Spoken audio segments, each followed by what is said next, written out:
오늘 저녁 우리에게 주신 하나님의 말씀은 에베소서 4장 1절에서 6절의 말씀입니다.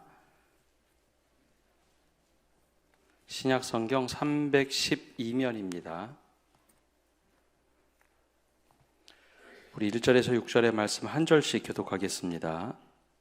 그러므로 주 안에서 갇힌 내가 너희를 권하노니 너희가 부르심을 받은 일에 합당하게 행하여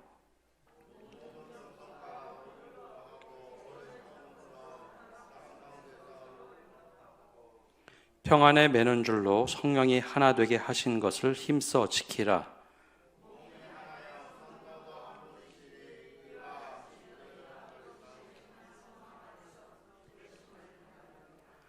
주도 한 분이시요 믿음도 하나요 세례도 하나요 하나님도 한 분이시니 곧 만유의 아버지시라.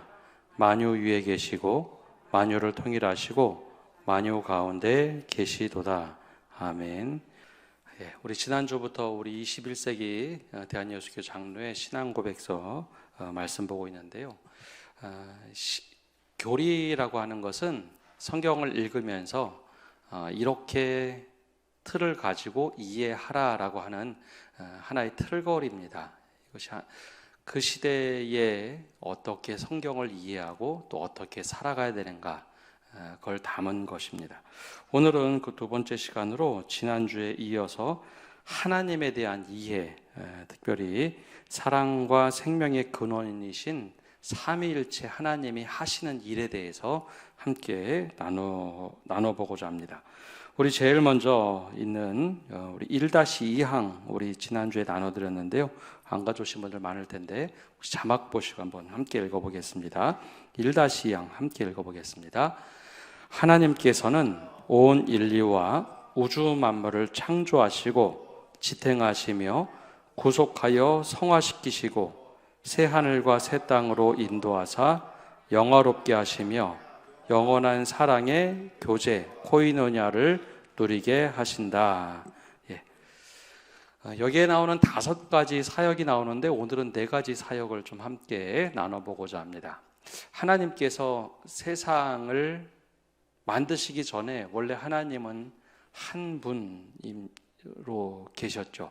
한 분이라고 하는 것은 몸이 하나다라는 것보다는 하나의 일체를 가지고 있다. 몸체로 써서 한 분요, 몸이 하나다라고 이해하는데 그것보다는 한 유니티라고 이제 보통 번역을 합니다. 그래서 한 분으로 존재하신다. 본질이 하나다라는 겁니다. 성부, 성자, 성령 하나님이 하시는 일이 4가지가 있는데 첫 번째는 창조주 하나님, 세상을 창조하시는 하나님. 두 번째는 다스리시는 하나님. 세 번째는 우리를 구속하고 거룩하게 만드시는 하나님. 마지막에는 새 하늘과 새 땅으로 우리를 영화롭게 하시는 하나님. 이 4가지 큰 사역을 하십니다. 근데 다음 주에는 그걸 좀 더 구체적으로 말씀을 드리겠지만 우리와 관계된 것은 이 4가지 모습으로 사역을 하십니다. 제일 먼저 볼 것이 하나님이 세상을 창조하셨다라는 창조주 하나님입니다. 창세기 1장 1절 다들 잘 외우시죠? 이게 외우냐고 물어보면 갑자기 당황스러운데 굉장히 짧습니다. 자막 한번 띄워주시죠. 한번 함께 읽어보겠습니다. 태초에 하나님이 천지를 창조하시니라. 아멘. 창조하다라는 거랑 만들다라고 하는 거랑 뜻이 다릅니다. 왜 하나님께서는 세상을 만드셨다라고 안 하고 창조하셨다라고 표현했을까요? 창조하는 거랑 만드는 거랑 뭐가 다를까요? 만드는 거는 있는 거를 가지고 물건을 조합해서 만드는 겁니다. 창조하는 것은 없는 것을 만드는 걸 창조했다고 하죠. 그래서 보통 뭐 미술 작품 같은 경우는 창조물이라고 얘기들 합니다. 창작 작품. 근데 원래 이제 히브리어에서 말하는 창조는 우리가 생각하는 없는 것에서 만들었다라는 그것보다는 좀 더 깊은 의미, 아무것도 없는데 무엇을 없는 무에서 불러냈다라는 겁니다. 조금 이제 철학적인 이야기죠. 아무것도 없는데 거기서 있으라 하니까 존재들이 생겨났다가 창조입니다. 이 없는 거에서 무엇인가 딱 만들어지면 그때부터 질서가 필요합니다. 그러니까 우연의 산물이 아니라는 거죠. 하나님께서 세상을 만드실 때는 우연히 갑자기 생겨난 존재가 아니라 하나님의 목적대로 그 존재에 의미를 부여해서 만든 것이다 라는 겁니다. 창조의 순서를 보면 하나님이 온 세상을 만드시고 제일 마지막에 무엇을 만드셨을까요? 사람을 만드십니다. 그래서 온통 관심이 세상에 있는 게 아니라 사람을 만드는 데 있다라는 거죠. 창세기 1장에는 그것을 보여주고 있습니다. 하나님의 형상대로는 2장에 나오고 1장에는 사람을 만드실 때 제일 마지막에 동물 만든 후에 마지막에 사람을 만듭니다. 그리고 나서 특별하게 임무를 주는데 명령을 하시는데 생육하고 번성하여 땅에 충만하라. 그리고 이 세상을 다스리라 라는 임무입니다. 하나님이 온 세상을 다스려도 되는데 사람에게 그 임무를 부여해 주면서 너는 이 세상을 관리해라. 그리고 특별히 그 사람이란 존재는 하나님의 형상대로 지음을 받은 인격의 존재라는 겁니다. 그건 2장에 나오죠. 하나님이 생기를 불어넣은 존재. 그래서 생명이 되었다라고 합니다. 이 사람이 어느 날 갑자기 우연한 산물이 아니다. 특별한 인격을 가지고 있는 존재다라는 겁니다. 그래서 세상에서 사람이 없어진다면 창조 질서가 완전히 깨져버릴 겁니다. 사람이 없는 지구가 과연 의미가 있을까요? 그게 없는 겁니다. 하나님이 특별하게 사람을 통해서 세상을 다스리라 특별한 임무를 주셨습니다. 근데 이제 현대는 여기 계신 분들은 그런 고민을 많이 안 하셨을 것 같습니다. 근데 저희 세대 혹은 지금의 젊은 친구들 혹은 학생들은 좀 이제 많이 다릅니다. 창조가 과연 성경에 나오고 있느냐? 창조론을 얘기한다면 진화론은 어떻게 되냐? 충돌이 나지 않느냐? 과학에 대한 얘기를 늘 물어봅니다. 그래서 요즘에 유치원 아이들부터 이제 공룡 이름 외우기 그런 게 유행하기 때문에 왜 성경에는 공룡이 안 나옵니까? 조금 이제 과학을 공부하는 친구들 혹은 과학에 관심이 많은 학생들은 우주의 기원은 빅뱅이라고 하는데 빅뱅이 왜 성경에 안 나오죠? 라는 질문을 합니다. 그 질문을 하면은 여러분들 어떻게 대답해 주시나요?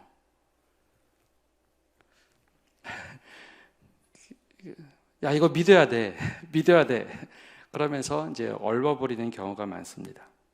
근데 사실 이것만이 아니라 역사적으로 천동설에서 지동설로 바뀔 때 굉장히 오랜 시간이 걸리긴 했지만 그때도 신앙과 과학은 좀 갈등이 아니었음에도 갈등의 관계처럼 일어났고 과학혁명이 일어나던 시기, 그 시기에 진화론이 태동되면서 신앙과 과학은 갈등의 관계 혹은 반대되는 개념으로 오랫동안 사람들 머릿속에 이제 자리 잡기 시작을 했습니다.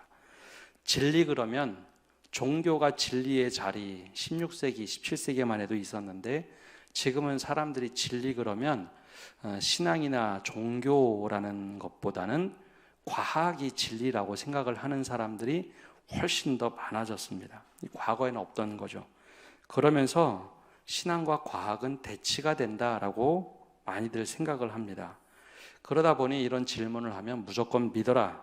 학교에서는 세속적인 가르침을 주기 때문에 그렇게 가르치는 거야. 그러나 교회에서는 이렇게 믿어야 돼.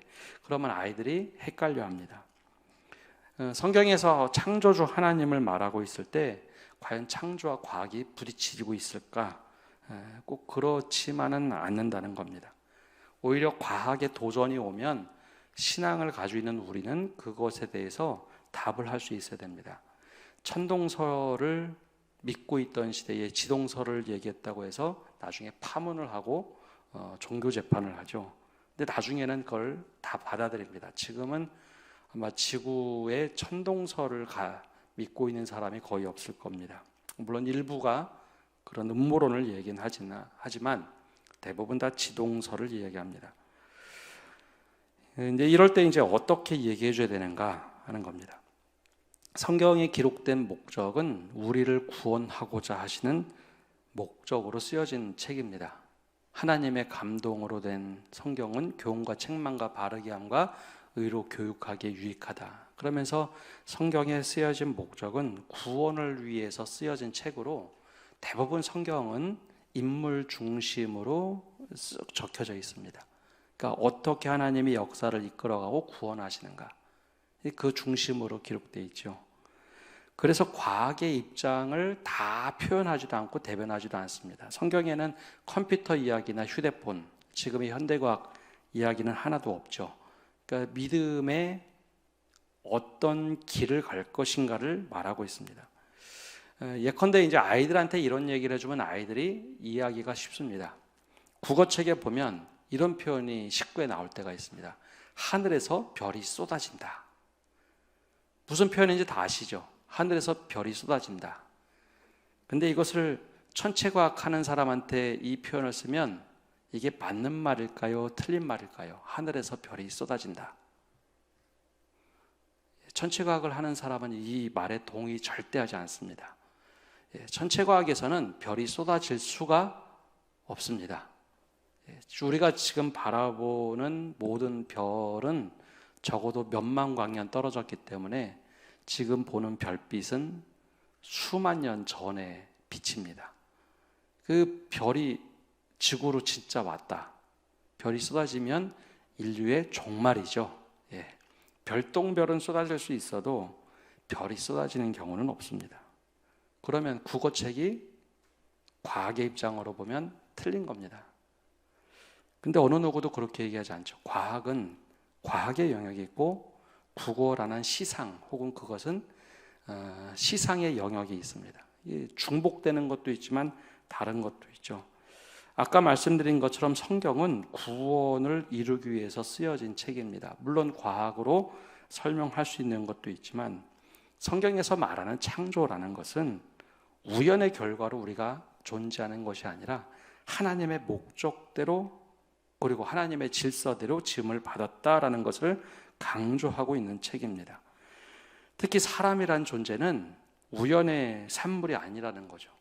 동물 중에 한 종류가 아니라 하나님의 형상대로 지음을 받았기 때문에 인격을 가지고 있는 존재다.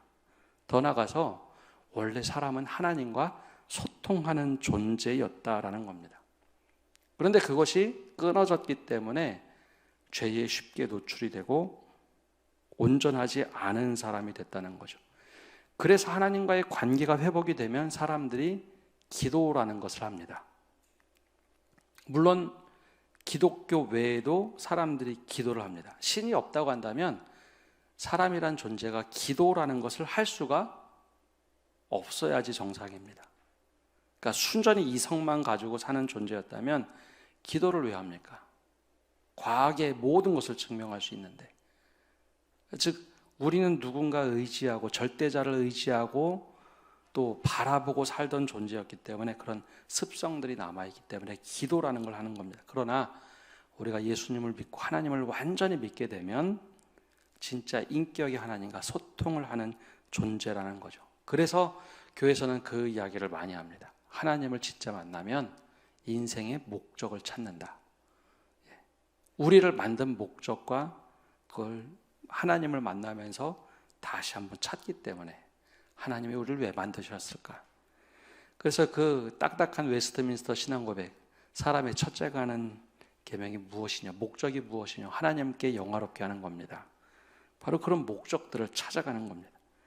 그래서 하나님이 세상을 창조하셨다는 것, 우리를 창조하셨다는 것은 우리 우연의 산물이 아니라 하나님께서 특별하게 만든 인격의 존재라는 것, 그것을 늘 믿고 살아가는 것, 그게 바로 창조주 하나님을 믿는 겁니다.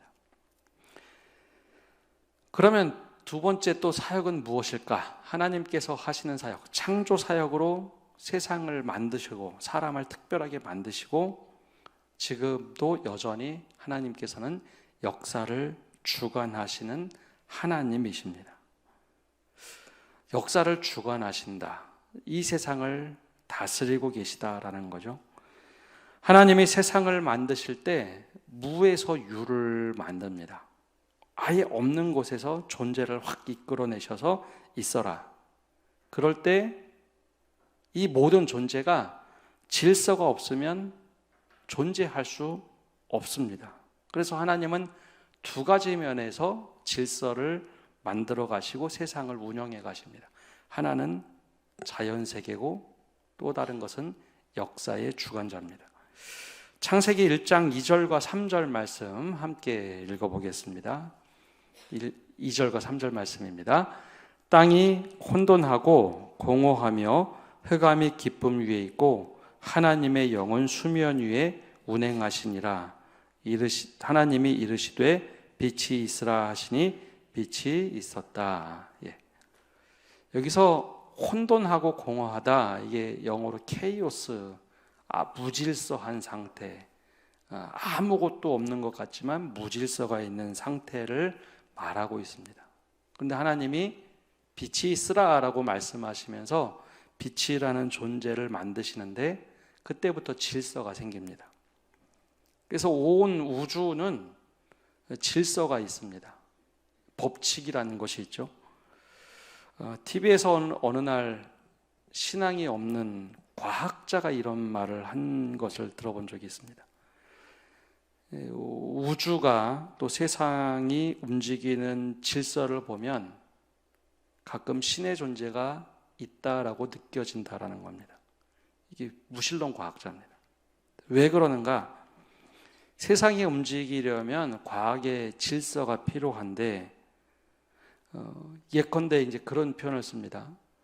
지구의 중력과 이런 인력의 관계가 오차가 생기면 지구는 태양으로 확 빨려 들어가야지 정상이라는 거죠. 조금의 오차가 생기면. 달과 지구의 중력의 장이 좀 바뀌면 달이 지구로 끌려 들어와야지 정상입니다. 중력이 있으니까요. 그런데 이 중력들이 태양계에만 8개의 별이 있고 또 태양과 지구, 달과 같은 것이 중력이 일정하게 맞춰져 있다는 겁니다. 근데 이것을 과학으로 아무리 설명하려고 해도 사실 쉽게 설명이 되지 않는다는 거죠. 지금 인간이 발견한, 또 찾아낸 물리 법칙을 볼 때 이것을 증명해낼 길이 없다는 겁니다. 또 하나는 이런 겁니다. 지금은 인구가 이제 거의 70억 정도 되죠. 근데 그런 생각 혹시 해보셨습니까? 저도 그런 생각을 못 해봤는데 그런 표현을 씁니다. 지금의 70억 인구가 쏟아내는 이산화탄소량이 얼마나 많을까요? 지구는 거의 이제 7대3, 산소 7, 질소 20 몇 프로, 28% 이렇게 정확하게 비율이 맞아야 지구라는 것이 움직여야 되는, 살 수 있는 존재인데, 예전에 우리가 배울 때만 해도 40억 인구였습니다. 근데 70억, 거의 2배가 되는 인구가 엄청나게 이산화탄소를 쏟아내고, 가축들이 이산화탄소를 쏟아내고, 밀림은 과거에 비해서 훨씬 더 줄어들었는데 여전히 대기의 공기가 맞다는 겁니다. 비율이. 물론 최근에 온난화, 이산화탄소량이 많아졌긴 하지만 그 퍼센트가 1 정도 바뀌는 것은 아니고 0.00 몇 정도만 바뀌었다는 거죠. 엄청난 탄소를 사람들이 쏟아내고 동물들이 쏟아내고 나무가 흡수하고 바다가 흡수한다고 하고 플랑크톤이 그 이산화탄소를 엄청나게 먹어도 이 비율이 맞을 수 없다는 거죠. 그래서 이 지구의 질서나 모든 자연 법칙을 볼 때 도대체 이것이 자연의 우연으로 만들어지기는 어렵다라고 보여진다는 겁니다. 그때마다 신의 존재가 있는 것 같다라는 얘기를 합니다. 사람들이 발견해낸 법칙들을 보면 물리학의 법칙, 천문학의 법칙, 자연과학의 법칙들을 다 찾아내긴 했지만 이것이 어떻게 이 질서 있게 돌아갈 수 있는가라는 것을 볼 때 불가능하다는 거죠. 사람이 우주에 우주선을 쏘아 올려도 종종 하나 삐뚤어져서 그 폭발하고 맙니다. 그 하나 큰, 우리가 보기엔 커도 지구 전체를 볼 땐 참 미미한 로켓 하나 쏘면서도 많이 폭발을 하죠. 그런데 이것이 이렇게 운영된다는 것 자체가 어떤 특별한 존재가 아니면 이 질서를 만들어 놓지 않으면 움직일 수 없다고 보여진다라고 말합니다. 근데 그것만 있는 것이 아니라 또 다른 것, 자연 질서의 법칙을 만든 것뿐만 아니라 하나님께서 역사를 주관하신다라는 겁니다. 하나님께서 지금까지 사람들이 살아가는 역사를 운행하신 것을 보면 우리는 역사에서 엄청나게 큰 제국들을 만나게 되고 아주 악한 자들을 만나게 됩니다. 그래서 악한 자들과 권력자들 혹은 제국들은 영원히 권력을 이양하고 하면 영원히 그들이 지배할 것 같은데 성경에 보면 그렇지가 않습니다. 성경에 보면 그런 엄청난 제국들이 어느 한순간에 무너지는 때가 오는데 특별히 구약 성경의 이스라엘 역사를 보면 영원히 갈 것 같은 아수르 제국이 무너집니다. 영원히 갈 것 같은 바벨론, 무시무시한 바벨론 제국이 한순간에 무너집니다. 애굽이 절대 무너지지 않을 것 같았는데 바벨론에 지기도 하고 아수르에 지기도 합니다. 그러면서 하나님의 약속의 말씀이 계속해서 이루어지더라라는 거죠. 성경 말씀을 보면은 시편 2편에 하나님이 왕들을 비웃습니다. 왕들이 뭘 대단하다고 내가 비웃으며 하면서 하나님이 웃으시죠. 그러니까 하나님께서 결정하시고 그 제국을 무너뜨리기 시작하면 흔적 없이 사라진 나라들, 제국들이 많이 있습니다. 특별히 이스라엘 역사는 아주 독특한 역사죠. 이스라엘이 지구상에서 이름을 잃어버린 것은 2500년 전입니다. 북이스라엘은 722년, 남여동 583년, 6년 그쯤에 무너지죠. 주전입니다. 그래서 나라가 사라지고 아무것도 없던 성경 말씀 이거 하나만 있고 창세기의 명으로 이름도 잃어버리고 히브리어라는 자신의 고유어도 잃어버리고 아람어만 쓰던 그들이 1945년에 나라가 새롭게 생겨납니다. 성경 말씀이 그대로 이루어졌죠.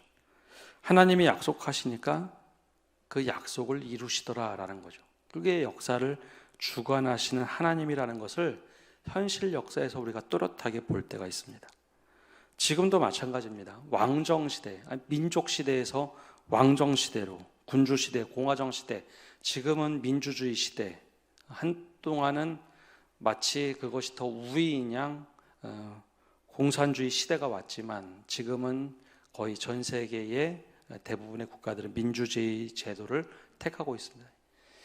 이런 모든 역사 속에 하나님께서 역사를 운행해 가지고 오신다는 거죠. 그리고 지금도 역시 하나님께서는 역사를 주관하고 계십니다.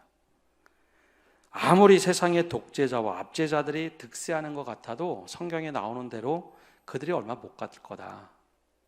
근데 우리가 현실을 눈으로 보면 야 저게 100년을 이상 가는 거 아니야? 근데 독재자들이 현대사에서도 100년 이상, 그 가족들이 100년 이상 가는 경우는 거의 없습니다. 물론 현재 지금 딱 단면으로 보면 야 저 사람 너무 저 나라 심한 거 아니야? 하는데 그 나라들조차 100년, 200년, 300년 이상 가는 나라들이 없습니다. 그리고 성경 말씀대로 이루어지는 경우가 허다합니다. 그래서 그걸 보면서 우리는 역사를 주관하시는 하나님을 보게 됩니다. 그게 바로 역사를 주관하시는 하나님이죠.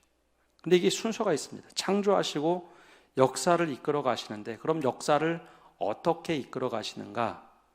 이것을 우리는 좀 교회에서 쓰는 독특한 말로 구원사라고 합니다. 구원사. 하나님이 구원하시는 역사를 이루어 가시더라. 그게 바로 이제 세 번째 말하는 하나님은 사람을 구원하시고 즉 죄에서 구속하시고 성화로 만드시는 하나님이다라는 겁니다. 아까 죄로 인해서 하나님으로부터 멀어져 갔지만 완전히 관계가 끊어졌지만 여전히 하나님은 구속하시고 성화롭게 변화시키시는 분이다라는 거죠. 이것을 또 다른 관점으로 볼 때는 약속사라고도 합니다. 하나님은 창세기에 나왔던 약속 그대로 여전히 약속을 지키시는 하나님. 요한복음 3장 16절 말씀 우리 함께 읽어보겠습니다. 16절과 17절까지 같이 보겠습니다. 하나님이 세상을 이처럼 사랑하사 독생자를 주셨으니 이는 그를 믿는 자마다 멸망하지 않고 영생을 얻게 하려 하심이라. 하나님이 그 아들을 세상에 보내신 것은 세상을 심판하려 하심이 아니요 그로 말미암아 세상이 구원을 받게 하려 하심이라. 아멘. 이 창조주 하나님부터 계속 시작합니다. 하나님이 사람을 형상대로 당신의 형상대로 만드시고 자유의지라는 걸 주었습니다. 야, 너 로봇으로 살지 말고 네가 의지대로 살아봐라. 네가 선한 의지를 가지고 관계를 맺고 살아가면 돼. 선택할 수 있는 권리를 주셨죠. 근데 사람이 최초의 인간 흙으로 지음을 받은 아담이 하나님을 외면합니다. 내 뜻으로 살아가는 선택을 하죠. 그게 바로 선악과의 사건입니다. 내가 선과 악을 판단하고 내 기준으로 삼는 사건이 바로 하나님처럼 되고자 하는 선악과를 먹은 일이죠. 결국 하나님과 우리와의 관계가 깨졌습니다. 그 다음부터 하나님은 영원한 생명나무를 지키시되 에덴에서 쫓아내시고 하나님과의 관계가 깨져버리죠. 그런데 하나님의 형상대로 지음을 받은 사람이 선악을 분별한다는 게 과연 어떤 걸까요? 어떤 건 선이고 어떤 건 악이다. 하나님의 기준이 아니라 우리의 기준으로 가지면 그게 굉장히 무서운 도구가 됩니다. 욕망이라는 게 생기죠. 한 가지 예를 들어보면 어제 뉴스에 나온 것 중에 섬뜩한 뉴스 하나가 나왔습니다. 테슬라의 사장인 앨런 머스크가 내년쯤이면 사람이 만든 AI의 지능이 인간을 추월할 것이다 라고 예측을 했습니다. 지금의 딥러닝 수준으로 보면 내년쯤 되면 인간의 지능을 뛰어넘을 것이다. 그래서 그 말의 뒤에는 지금 좀 멈췄으면 좋겠다라는 겁니다. 근데 인간의 지능을 뛰어넘는다는 게 이제 가장 큰 문제는 자유의지를 가질까 봐 제일 두려워합니다. 학자들이. 자유의지를 갖는다는 것은 사람의 통제를 벗어나는 거죠. 그러면 사람들이 어떻게 할까요? 계속 논의가 되는 것 중에 하나가 지금 좀 AI 작동을 멈추자. 그리고 법적인 제도를 하고 이 선 뛰어넘지 못하도록 여기까지만 개발하자라는 논의를 합니다. 근데 하나님께서 사람을 만드실 때 자유의지를 주신 다음에 너 이거 자유의지로 이거 뛰어넘으면 안 돼. 그리고 에덴 동산에서 쫓아내셨는데 만약에 하나님이 사람을 도구로만 사용하셨다면 어떻게 하셨을까요? 아마 우리랑 똑같이 생각을 할 겁니다. 이거 봐라. 자유의지뿐만 아니라 싹 쓸어버리고 새로운 존재를 만들었겠죠. 근데 하나님은 그렇게 하지 않으셨다는 겁니다. 인격의 하나님이라서 자유의지를 뺏는 것 대신 너희 스스로 다시 하나님을 찾기를 바라셨죠. 그런데 하나님과의 관계가 깨져버린 사람이 그렇게 하지 않았습니다. 오히려 하나님의 권능을 갖고 선악을 아는 지혜를 갖고 욕망을 키우다 보니 지배욕이 생겼습니다. 그래서 내 마음대로 사람을 부리고 싶어하고 나보다 사람을 아래 두는 존재. 근데 에덴 동산은 그렇지 않았습니다. 에덴 동산은 사람과 사람이 다 평등했습니다. 아담과 하와가 갈빗대에서 뼈를 뽑아서 만들었기 때문에 평등한 존재. 원래 그런 존재인데 선악과를 먹고 죄가 들어오면서부터 사람은 사람을 지배하고 싶어 합니다. 내 마음대로 통제가 안 되면 사람들이 좀 힘이 있으면 화를 냅니다.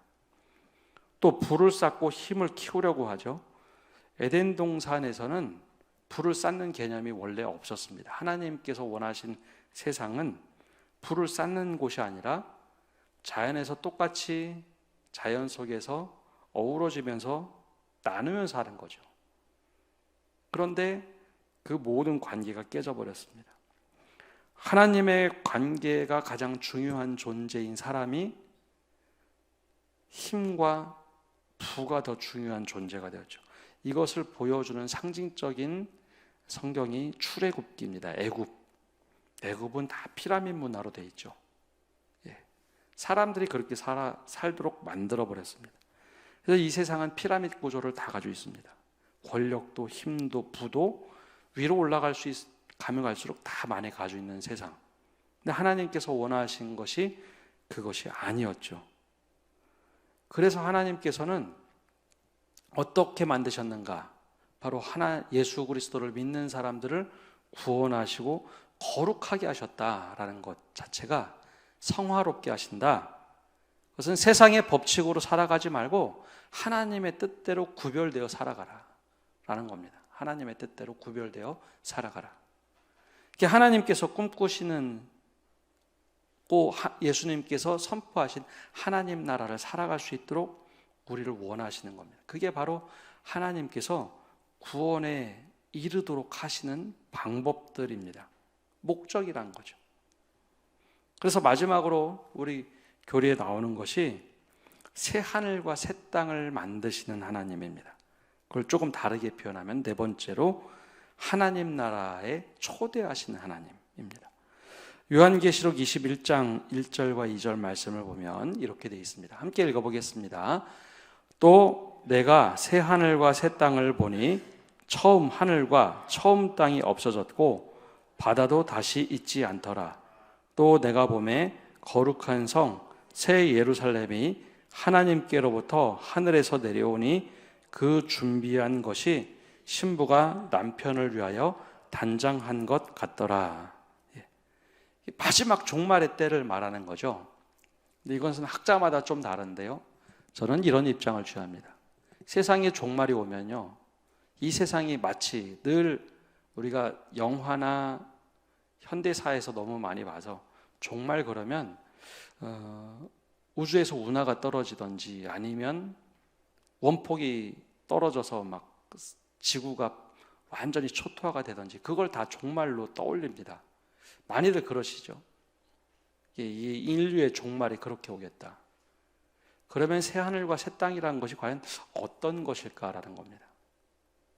그래서 최근에 많은 학자들, 신학자들은 인류의 종말이라는 건 그런 과학적인 종말이 아니라 하나님께서는 하나님의 희망을 말씀하시기 때문에 우리가 잘못됐던 모든 것이 끝나는 시간, 심판받는 사람들은 심판받지만 새로운 남아있는 자들을 통해서 새롭게 갱신하는 것, 과거의 법칙대로 움직여지지 않고 하나님의 뜻이 완벽하게 이루어지는 새하늘과 새 땅이 임한다라고 이해를 합니다. 지금 우리가 이 땅에서 하나님 나라를 경험해 가면서 살아가던 사람들이 하나님의 뜻대로 완전히 이루어지는 세상, 그것이 새하늘과 새 땅이죠. 물론 그것은 하나님의 나라가 임하기 때문에 또 다른 표현으로 천국이라고 말합니다. 하나님이 완벽하게 다스리는 세상, 그런 세상이 우리에게 다가온다는 거죠. 하나님께서 그걸로 초대한다는 겁니다. 그 과정에서 우리는 살아갑니다. 완전히 종말하기 전, 그리고 예수님이 이 땅에 이미 오셨기 때문에 이 여간을 살아가는데 과연 이 중간에 구원받은 사람으로, 거룩하게 구별된 사람으로 살아가는 방식, 바로 그게 하나님 나라 삶입니다. 근데 성경에 보면 바다가 종종 등장합니다. 바다. 근데 이 성경이 기록되던 시대의 바다라는 것은 되게 악이 거하는 곳을 바다라고 표현했습니다. 그래서 리워야단이 바다에서 나왔다. 그러면 바다가 악하기 때문에 거기 악한 존재가 사는 곳. 그래서 물을 표현할 때 물론 아닌 곳도 있지만 대개 물이라고, 많은 물이 있을 때는 그 물은 악한 존재가 있는 곳으로 표현합니다. 그래서 예수님께서 군대 귀신을 내쫓았을 때 군대 귀신이 어디로 들어가죠? 돼지로 들어가죠. 그 돼지가 물로 빠져서 죽죠. 근데 이게 빠져 죽는 것보다는 자기가 있던 곳으로 들어가는 곳이 물입니다. 이게 성경에서는 물, 처음에 하나님께서 하나님의 영이 수면 위에 계시다. 그 수면도 악한 존재였기 때문에 거기서 질서를 만드시고 새롭게 하나님이 만드셨다라고 표현을 하죠. 바로 그럴 때 아무리 악한 세상이 여기 가득 차 있어도 새롭게 우리가 하나님의 자녀로 백성으로 살아가는 사람들은 하나님의 뜻대로 이 땅에 살아가다가 완전히 많은 천국이 말 때 우리가 하나님 여기 있습니다. 새하늘과 새 땅으로 초대하시는 하나님의 역사를 경험하라라는 겁니다. 그래서 이게 일관됩니다. 하나님이 세상을 만드시고 세상을 다스리시고 지금도 여전히 구원하시고 거룩하게 만드시고 새하늘과 새 땅, 즉 천국에 들어가는 그 여정 속에 우리를 지금 불러서 너희가 거룩하게 구별되어 살아라. 이게 바로 우리가 살아가는 목적입니다.